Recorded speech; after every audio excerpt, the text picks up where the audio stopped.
친구들 안녕 반갑습니다. 39번째 시간이네요 벌써. 자, 오늘은 영조와 정조 때의 조선의 정치에 대해서 알아보는 시간을 갖도록 하겠습니다. 키워드는 탕평책이에요. 뭔지 알아보도록 합시다. 자, 우리가 지난 시간의 내용들을 조금 복습하면서 들어가면 좋을 것 같아요. 태정태세 문단세에서 이제 세조가 단종을 째끼고 왕될 때 도와줬던 사람들을 훈구라고 불렀고요. 이 훈구를 견제하기 위해 성종 때 등장했던 사람들이 살인입니다.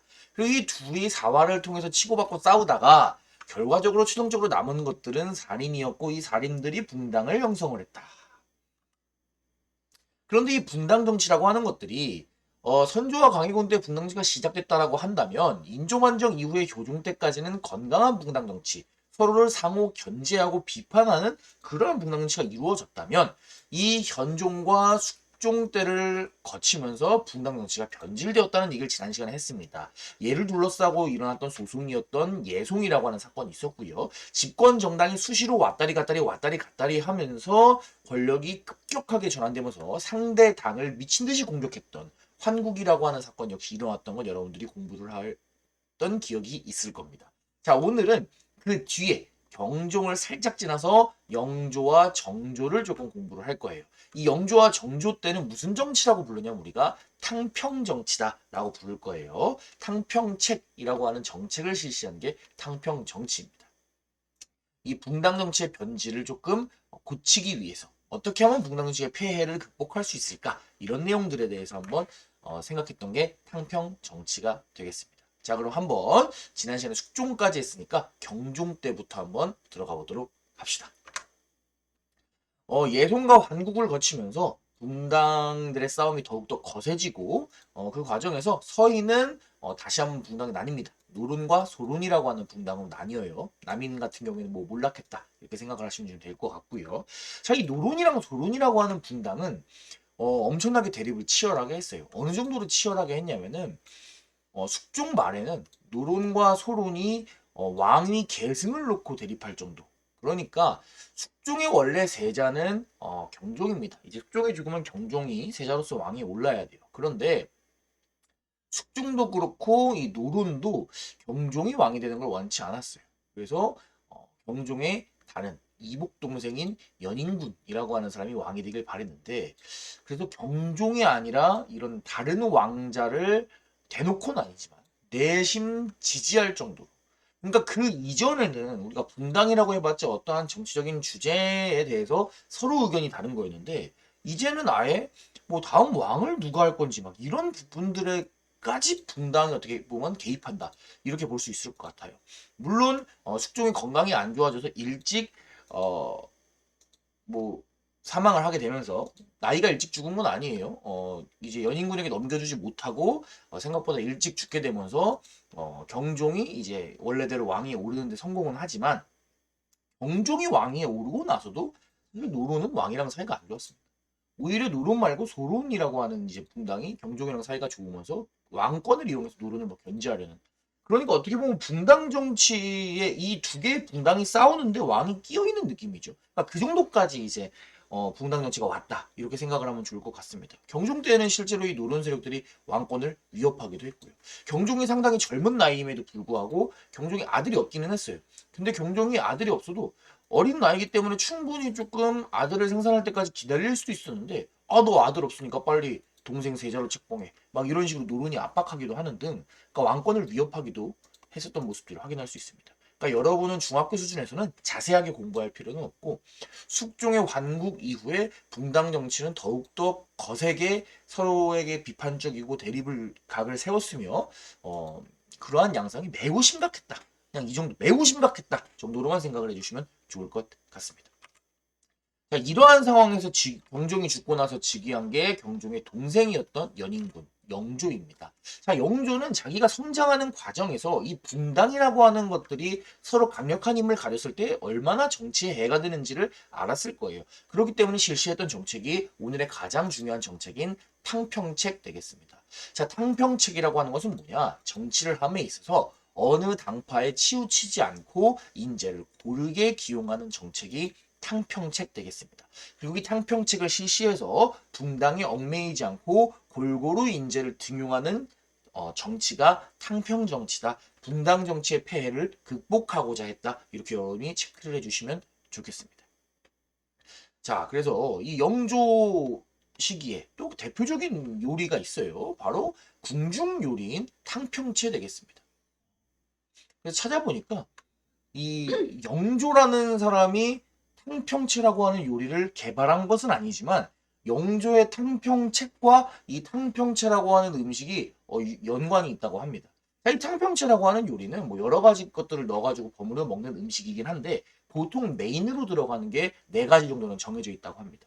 첫째가 하얀 색깔 청포 묵, 그 다음에 둘째가 푸른 색깔 미나리, 그다음 붉은 색깔 쇠고기, 그 다음에 까만 색깔 김. 버전은 여러 가지가 있을 수 있지만 기본적으로 이 네 개는 보통 메인으로 깔고 들어간다. 이렇게 얘기를 하는데 조선시대 때 이 네 가지 색깔, 식재료의 네 가지 색깔이 각각 동서남북인 그러니까 이 네 가지 분당을 상징하는 것들이었다고 해요. 그러니까 영조가 바랐던 건 뭐냐? 마치 탕평채 속에서 이러한 재료들이 서로 잘 버무려져 가지고 맛있는 조화를 이루어내듯이 다양한 분당들도 싸우지 말고 탕평 정치 속에서 조화를 이루어라. 뭐 이런 것들을 바랬던 것이다. 이렇게 여러분이 생각을 해주시면 되겠습니다. 자, 탕평책의 일환으로서 영조는 서원도 정리하고요. 이조전랑의 권한을 약화시킵니다. 자, 서원이라고 하는 것은 원래 무엇이었어요?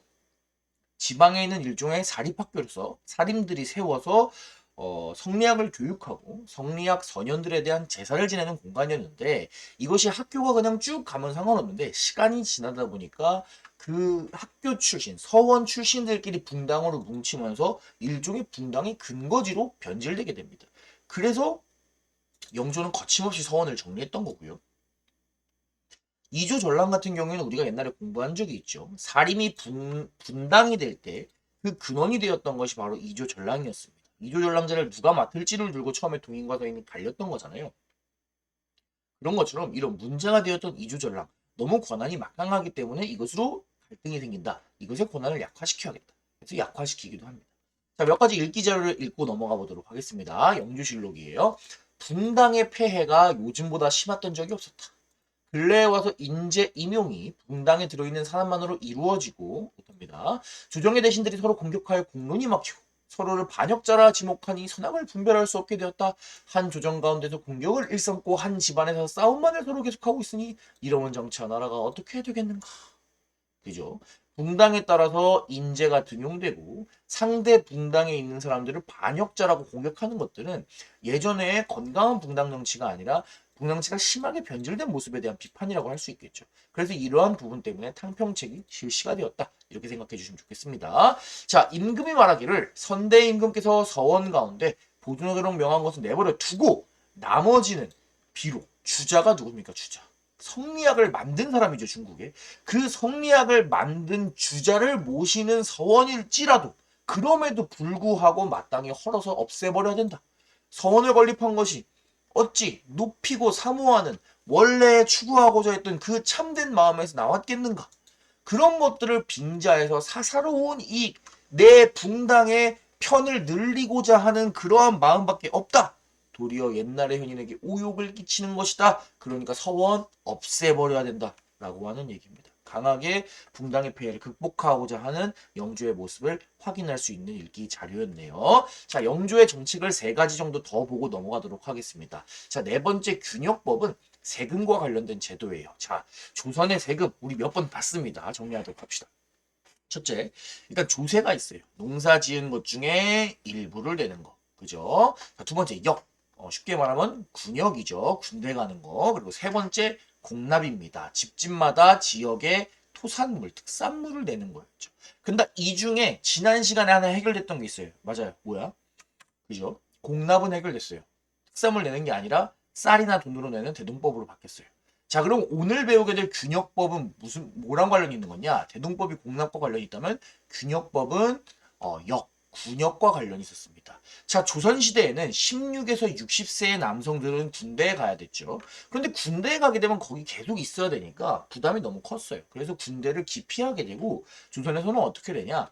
군대를 직접 가는 대신 1년에 면으로 만든 옷감을 두 필씩 나라에 제출을 하면은 군역을 지은 것으로 인정을 해줬습니다. 그리고 나라에서는 이게 돈처럼 사용할 수 있기 때문에 이거를 이용해가지고 이제 국방력의 그런 공백을 메꾸고요. 그런데 이 군대 가는 대신 내는 군역 대신 내게 되는 이 면포 이걸 군포라고 부릅니다. 군대 가는 대신 내는 포라서. 근데 이 군포가 1년에 두 필이다 보니까 백성들에게 상당히 부담이 컸대요. 이 두 필의 부담을 군포 한 필로 줄여주는 것이 균역법입니다. 그래서 백성의 부담을 줄여주었다. 주로 일반 농민들이 군역의 부담을 많이 지었습니다. 양반들은 많이 빠지고요. 그런데 이 군역의 부담이 농민들에게 너무 크다. 그래서 농민들의 역의 부담을 줄여서 양반이고 농민이고 할 거 없이 이 역의 부담을 균등하게 내가 만들어주겠다라 그래서 균역법입니다. 이거 군역법 아니에요? 라고 이제 오타 아니에요? 라고 물어보는 친구들이 항상 있어서 얘기를 해주자면은 군역의 부담을 줄여서 역의 부담을 농민이든 양반이든 균등하게 하겠다. 그래서 균역법이다. 이렇게 여러분이 생각을 해주시면 좋겠습니다. 어쨌든 뭐 농민의 부담을 줄여준 거예요. 자, 다섯 번째 신문고라고 하는 것을 설치합니다. 자, 신문고는 고가 뭐예요? 북이란 뜻이죠. 자, 백성들이 억울한 일이 있을 때 와가지고 이 북을 칠 수 있는 겁니다. 그래가지고 이제 그런 경우에 억울한 사연을 들어주는 어떻게 보면은 균역법에 이어서 백성들을 사랑하는 어떤 영주의 마음을 엿볼 수 있는 그러한 정책이라고 할 수 있겠네요. 지금도 여러분들이 만약에 억울한 일을 겪거나 했을 때 어디 신고하고 싶잖아요. 그럴 때 나라에서 운영하는 사이트가 있습니다. 그게 뭐냐? 국민신문고예요. 이 신문고가 어디서 온 거예요? 그죠? 영조가 만든 신문고에서 따온 겁니다. 물론 사실 신문고는 영조가 개발한 건 아니에요. 조선 초기에 이미 있었지만 실시되지 않던 걸 영조가 부활시킨 겁니다. 만약에 여러분이 역사 공부를 제대로 하지 않는다면 이 국민신문고라고 하는 사이트를 보고도 이게 뭐지? 국민신문? 뭐 뉴스페이퍼인가? 이렇게 생각을 할 거예요. 근데 그게 아니라 이 신문고라고 하는 것은 억울한 일이 있을 때 치는 그런 북이었다. 그래서 백성들이 자신의 이야기를 얘기할 수 있는 통로를 마련해 주었다. 이렇게 여러분이 생각을 해주시면 좋겠습니다. 자, 교과서에서는 영조의 업적 여섯 번째로 청계천 정비를 들고 있네요. 청계천 여러분 다 가봤죠? 서울 시내에 흐르는 개천입니다. 지금은 일반 시민들이 산책하는 공간이지만 조선시대까지만 하더라도 서울의 한양의 정 가운데를 흐르는 마치 지금의 우리한테 따지면 한강 같은 이미지의 메인 하천이었어요. 그런데 문제는 뭐냐? 이 청계천이 시간이 지나면서 물이 흐르면은 물이 위에서부터 흙 같은 걸 끌고 내려오잖아요. 그래서 점점 이게 흙이 퇴적되다 보니까 강물이 낮아져가지고 물이 자꾸 넘치는 거예요. 그래서 홍수가 계속 일어나서 영조가 어떻게 한다 여기서 착 지켜보고 있죠. 영조가 어떻게 한다? 백성들을 동원해가지고 이 홍수를 예방하기 위해서 청계천 안에를 깊게 파고 옆에 제방 같은 걸 만들면서 홍수를 예방하고 청계천을 정비하는 그런 사업을 합니다.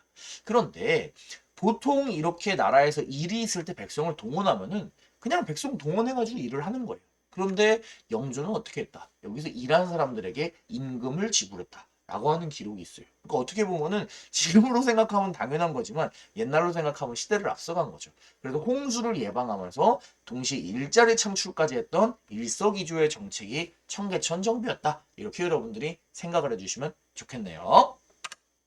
자, 다음 넘어가도록 하겠습니다.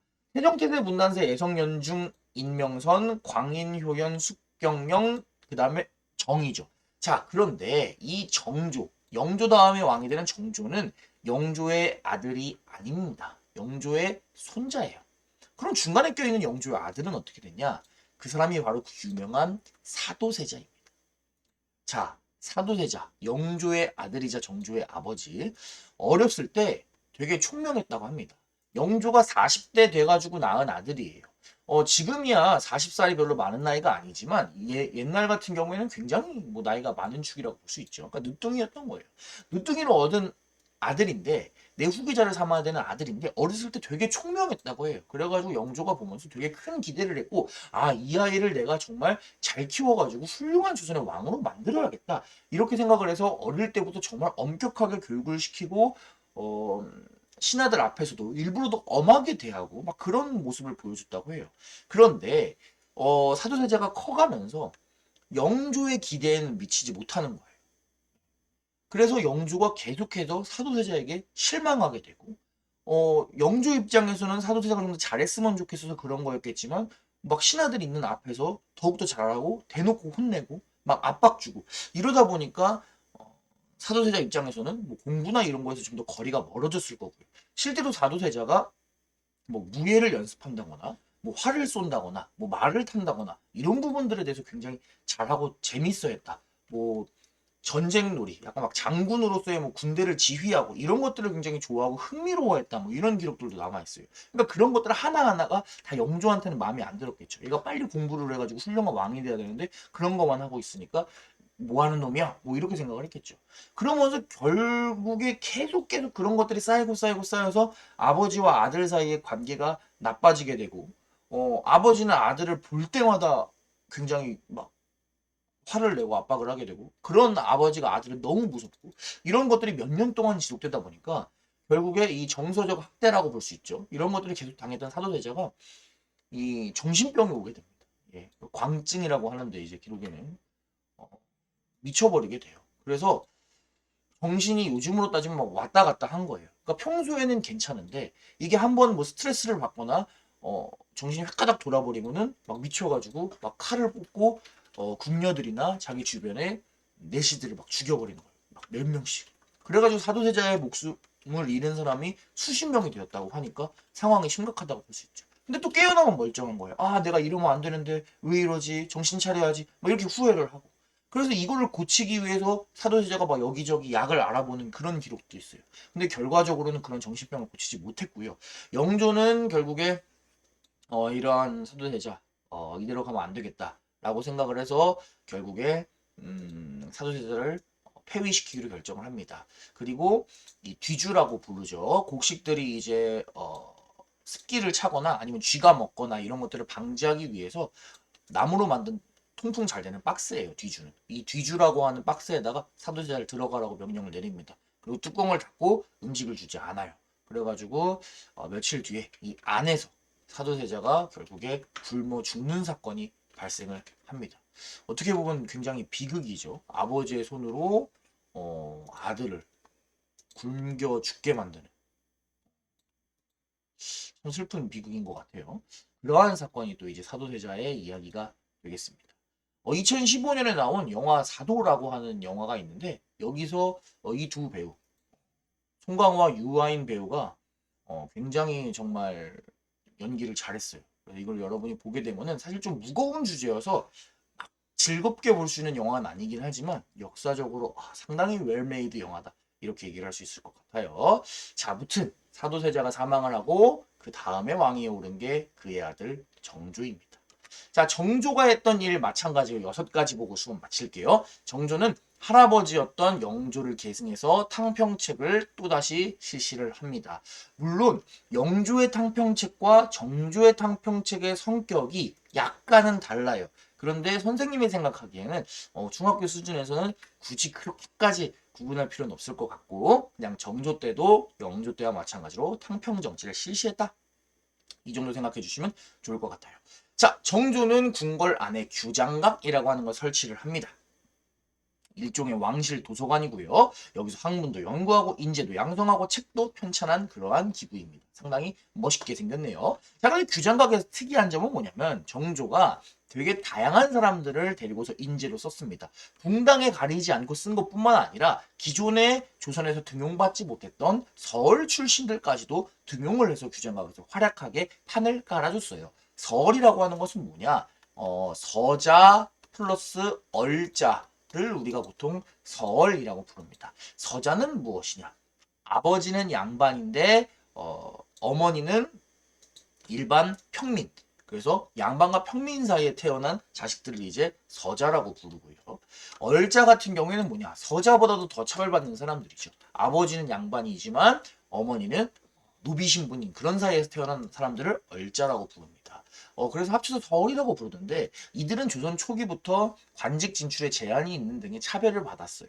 왜 우리 가장 유명한 서자 있잖아요. 왜 홍길동. 홍길동이 맨날 하는 말이 뭐예요? 아버지를 아버지라 부르지 못하고 형을 형이라 부르지 못하고 왜? 나는 서자 출신이기 때문에 차별받았던 거예요. 그런데 그런 서얼들까지도 등용을 해서 여기서 활약을 하게 됩니다. 되게 깨어있는 사람인 거죠. 자, 세 번째. 장룡령이라고 하는 것을 만듭니다. 장룡령은 국왕의 호위 부대예요. 군대입니다. 정약용이 여러 가지 개혁 정책을 하는 과정에서 왕권이 강하지 못하다면 정약용 죄송합니다. 정조가 왕권이 강하지 못하다면은 자기가 원하는 그러한 정책을 밀어붙이지 못할 거예요. 하지만 장룡령을 창설함으로 있어서 왕권을 강화시키고 자기가 생각했던 정치를 할 수 있게 만들었다. 이렇게 생각을 해주시면 되겠습니다. 자, 네 번째, 시전상인의 특권을 축소했다. 자, 시전이라고 하는 것은 뭐냐? 지금의 종로, 조선의 메인 거리죠. 이 종로에 시장들이 있었어요. 이렇게 상설 시장이에요. 이 사람들은 나라에 세금을 내고 여기에서 계속 이제 장사를 하는 상인들입니다. 그런데 이 시전에 있는 상인들은 나라에 세금을 내는 대신에 한 가지 특권이 있었어요.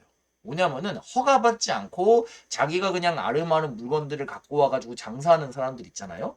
그러한 사람들을 자체적으로 단속할 수 있는 권한들이 있었습니다.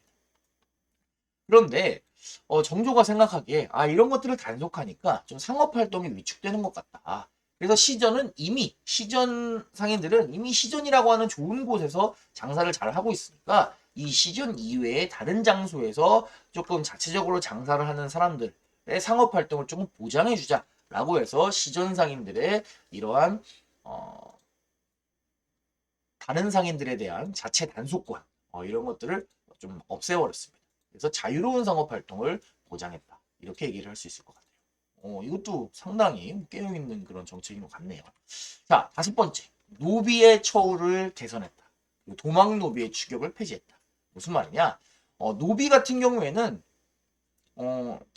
양반집이나 아니면 국가에 소속되어 가지고 일을 하는 천민들이었잖아요. 이 사람들은 신분이 천민이고 뭐 자유가 없는 것도 서러운데 그냥 일하는 거 이외에도 돈이나 곡식 같은 것들을 자기 주인에게 꼬박꼬박 바쳤어야 되는 그런 상황이 있습니다.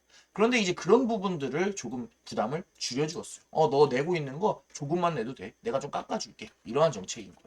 그 다음에 기존에는 노비들이 살기가 너무 어려워가지고 노비가 도망을 치게 되면은 노비의 주인이 추노꾼이라고 하는 사람들을 등용을 합니다. 추노꾼이라고 하는 사람을 이제 고용을 해요. 그래서 이 추노꾼이 가가지고 노비를 잡아옵니다. 도망간 노비를 막 잡아가지고 너 왜 도망갔어? 막 이러면서 막 패고 막 심한 경우에 죽이고 뭐 그래도 상관없는 그런 시대가 조선 시대였습니다. 그런데 이 도망간 노비 추격하는 거 금지시킵니다. 도망간 노비 이제 추격하지 마시오. 그러니까 애초에 안 도망가게 잘 노비의 처우를 개선해 주시오. 이런 식으로 했던 사람이 정조 되겠습니다.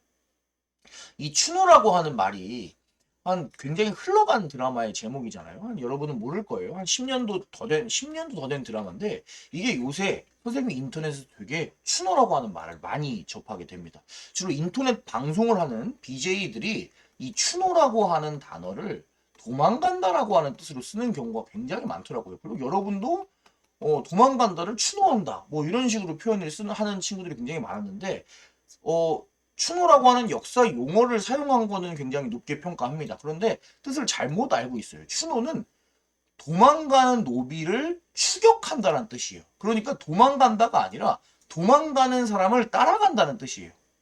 그러니까 도망간다라고 쓰면 전혀 잘못된 표현을 쓰고 있는 겁니다. 그러니까 여러분들이 앞으로 그런 용어들을 들었을 때 저 사람은 역사를 어느 정도 알지만 약간 좀 2%좀 졸았군 이렇게 생각을 하시면 될 것 같습니다. 그래서 추노한다 라고 하는 말을 도망간다는 뜻으로 쓰지 않아줬으면 좋겠습니다. 선생님 당부예요. 자, 아무튼 추노를 금지시켰던 사람 정조 되겠습니다. 자, 정조의 마지막 업적 여섯 번째 수원 화성 건설입니다. 자, 수원에 화성이라고 하는 성 캐슬을 지은 거예요. 그래서 그림으로 보게 되면은 이렇게 산 위에까지 성이 있죠. 그리고 평지까지 강을 건너서 성이 쫙 이어져 있고 안에는 행궁. 그러니까 수원에 왔을 때 묵을 수 있는 이 궁궐 이런 것들을 딱 지어가지고 일종의 계획 도시를 만든 거죠. 신도시예요. 보게 되면 지금도 공중사진으로 보면은 이렇게 딱 성이 남아 있는 걸 볼 수 있죠. 정말 멋있습니다. 여기 또 궁궐터가 이렇게 쫙 보이네요. 궁궐 앞에 넓은 광장도 있고요. 여기 이렇게 다 개천이 흐르고 있네요. 그죠? 자, 그래서 그러면 왜 수원에다가 하필 계획 도시를 지었냐? 정조는 아버지 사도세자를 굉장히 좋아했어요. 효심이 깊었어요. 그래서 자기가 왕이 된 다음에 아버지의 무덤을 옮겼습니다. 더 크게 짓기 위해서. 어디다가 옮겼냐? 수원에다가 모셔요. 그게 수원에 있는 육릉이라고 하는 무덤입니다. 사도세자는 왕위에 오르진 못했지만 정조가 거의 왕급으로 대우를 해줬습니다. 그래서 왕릉급으로 무덤을 이렇게 만들었어요. 나중에 자기가 죽고 나서도 아버지 바로 옆에 묻힙니다. 정조는 이렇게. 그래서 수원에는 이렇게 육릉과 건릉, 사도세자와 정조의 무덤을 합쳐서 윤건릉이라고 하는 무덤이 지금도 남아 있습니다. 여러분이 이제 조선 왕릉 같은 경우에는 굉장히 저렴한 입장료로 1,000원이었나요? 뭐 그 정도의 입장료로 들어갈 수 있는데 들어가면은 굉장히 숲도 많고 나무도 많고 아주 녹음이 이렇게 잘 돼 있어요. 그래서 여러분들이 산책하려고 가보면 참 좋을 것 같습니다. 어디가 되었든지 간에요. 자, 무튼 아버지의 무덤을 수원에 조성을 하고 그 아버지의 무덤을 참배하려고 수원에 자주 왔어요. 그리고 그러한 김에 수원에다가도 화성을 지어서 새로운 계획도시를 세우고 자신이 추구하는 새로운 정치의 중심지로 삼으려고 했다. 이렇게 여러분이 생각을 해주시면 좋겠습니다. 그래서 수원에다가 화성을 건설한 거예요. 그래서 보게 되면은 이런 식으로 신도시를 만들었다. 생각을 해주시면 되고요. 지금도 가보면 성이 아주 잘 남아 있습니다. 유네스코 세계 문화유산이고요. 여러분들이 성곽을 한 바퀴 돌 수도 있게 되어 있고 한 바퀴 돌지 않더라도 어디서 가가지고 보더라도 아주 멋있는 곳이 수원 화성 되겠습니다. 그래서 뭐 아침에 가도 멋있고 해질 때 가도 멋있고 밤에 가도 멋있습니다. 예, 나중에 기회가 된다면 한번 가보세요. 다양한 그런 형태를 가진 건물들이 각각의 멋이 있는 곳이 또 화성 되겠습니다. 자, 그러면은 오늘 내용 좀 정리를 해보도록 하겠습니다. 자, 오늘은 이 분당정치의 변질에 이어서 탕평정치가 등장을 했는데 선생님 그러면은 탕평정치를 통해서 분당의 변질, 분당의 폐해를 완전히 극복해냈나요? 그것은 또 안타깝게도 아닙니다. 이 탕평정치가 있었음에도 불구하고 분당이 완전히 없어지지는 않았어요. 사실 영조랑 정조라고 하는 카리스마 있는 왕이 있었기 때문에 분당들이 오히려 약간 숨을 죽인 거지 분당이 완전히 없어진 것은 아닙니다. 분당이 없어지는 것을 기다리려면 우리가 다음 시간에 순헌철 시기로 넘어가야 될 것 같네요. 자, 오늘 배운 내용 정리하겠습니다. 탕평책이라고 하는 것은 무슨 정책이냐? 당파에 관계없이 골고루 인재를 등용하는 것이고요. 영조 같은 경우에는 6가지 업적이 있습니다. 당평책, 서원정리, 이조전랑의 권한을 약화시켰죠. 전부 다 뭐예요? 정치 안정이라고 볼 수 있네요. 정치 안정, 분당 힘 약화시키는 거, 그죠? 그 다음에 균역법, 신문고, 청계천 정비. 이거는 나름 정리를 하자면은 뭐 백성들을 사랑하는 그런 정책이라고 볼 수 있겠네요. 자, 정조는 탕평책 실시했고요. 규장각에서 특이한 거, 서울들까지 등용했다는 거. 그다음 장룡령, 그다음 신현상인의 특권을 폐지했고요. 노비처우 개선, 그다음 수원 화성 건설한 것까지 여러분이 정리를 해주시면 좋겠습니다. 어떤 학교 시험이든지 그리고 뭐 수능이든지 그다음에 한국사 능력 검정 시험이든지 항상 조선 후기의 업적이 가장 많은 왕인 영조와 정조의 업적을 구별해가지고 물어보는 것들이 굉장히 많아요. 여러분 2명 헷갈리지 말고 잘 구분해서 공부해 놓으시기 바랍니다. 그럼 정말 수고가 많았어요. 다음 시간에 만나요, 친구들. 안녕!